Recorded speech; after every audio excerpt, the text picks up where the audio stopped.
Look again at this picture with me. You will recognize it from years of coverage. That's Cindy Gladue, a Cree woman who was found dead in June of 2011 in an Edmonton hotel room. She was 36. And what a long journey it has been since that time for her family. 10 years nearly, 2 trials, and just this past Friday, the man charged with causing her death was found guilty of manslaughter. Jorge Barrera is with me this morning. He has been speaking with Cindy Gladue's family, speaking exclusively about what they have been going through. Jorge is in Ottawa. You were right there, Jorge, with the family, waiting for that verdict. Thank you for coming in, number one, to tell us about it. But as you spoke to them, as you waited with them, what was that like on Friday? So I spent the week going to the last week of trial with Donna McLeod, Cindy Gladue's mother, and her family. And on the eve before that verdict, they invited me to spend some time with them. And we went to the home of one of Cindy Gladue's cousins. There was a fire in the backyard. There was singing. There was sharing.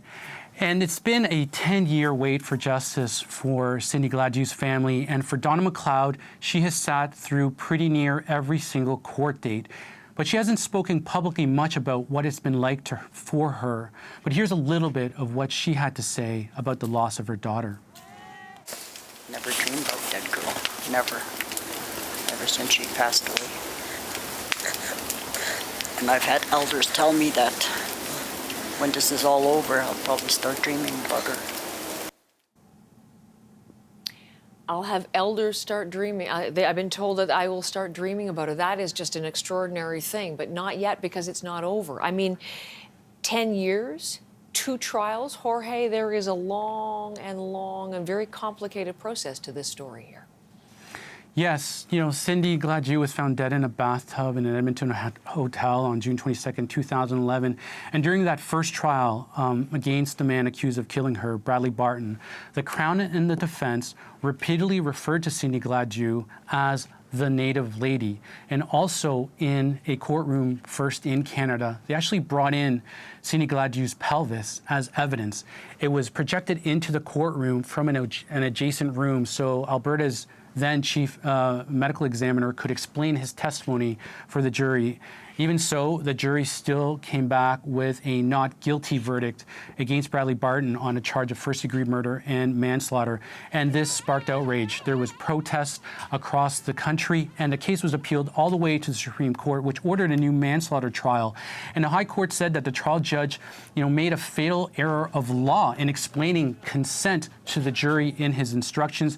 That second manslaughter trial began in January, and when that guilty verdict was read out on Friday, Donna McLeod broke down crying. And here's a little bit of what she had to say after she walked out of that courtroom moments after that verdict. Feeling happy.